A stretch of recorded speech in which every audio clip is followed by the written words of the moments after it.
Rolling through the city on these 4 Giottos, skinny, cheap and bubble gum. Alright, y'all, so this is gonna be a quick video just to kind of go over a few things that people, ask me a lot about. There's an alternator. Everybody's like, duh. Alright, so I got positive where you see the wire with the yellow shield on it, and the little gray wire, that's the positive stud coming off the alternator.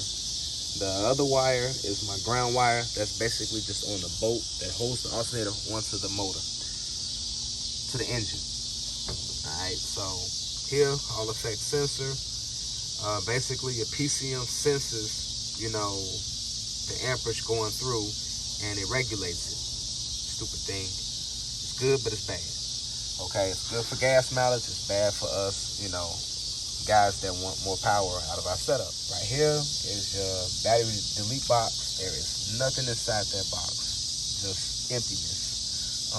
Positive, negative. If you guys are wondering why didn't I do a big 3, that's because the factory grounds are more than sufficient for the factory stuff. Basically, the factory is sharing the power that I got coming off the aftermarket alt, but I have a positive and negative run going to the rear, so it's really no need for me to, do a big 3, grounding, the frame to the battery. There's no sense for me to upgrade that. That's just handling all factory functions. My car audio functions is right there. I just make sure that stays corrosion free, and I'm happy. Back.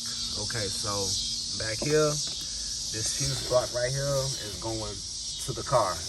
That's basically that positive run coming from underneath the hood, and then the negative flows around in the rear and comes over here. It's one of those 3. I believe it's this one right here. I'm gonna say it's this one because it's wrapped in Tech Flex. These other 2, this one goes over to this battery.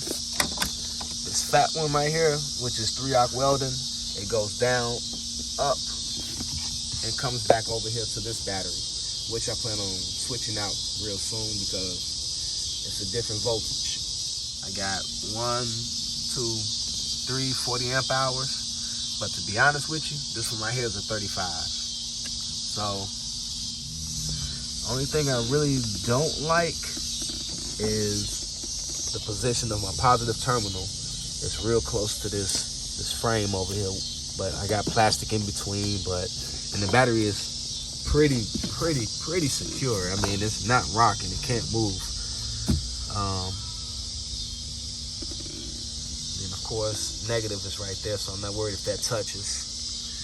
And then I have people asking me, can I run lithium with AGM? No, I do not suggest it. If you don't want to do the battery delete, you can actually just disconnect your negative battery cable, tape it up really good, and tuck it away. I suggest just keeping it in there, letting it go along for the ride if you're not into, making boxes and all the other fancy crap to get rid of it. Different chemistries. Can you run LTO with C-Max? No. Can you run LTO with, LIFE, like cells such as headways and stuff? No, I don't suggest it. You can, but you're not gonna get the best performance. But some lithiums you just don't want to run it with because it's just a different voltage. Like this one right here, I shouldn't have it hooked up. I'm actually definitely gonna take it apart real soon. Matter of fact, since I'm making this video, it just dawned on me, I need to take this thing out. I mean, it's not really harming me too much because I got a lot of amp hours over here. But if I was just running 1-in-1, it wouldn't do more harm than good, but I can get a lot more performance out of my batteries, with just keeping one chemistry. I think the next show I'll be attending would be Stunner Jam. That would be here in Chicago. If you guys want, I can post the information up, or you can follow my boy Stunner Reese. Check out all the information there. What else? After that, I'll be at STL in St. Louis, hopefully. Me and a couple of the Resilient Sounds guys will be out there, hopefully meeting up with some of y'all and, having some fun. So Stay tuned. Peace and bass, y'all.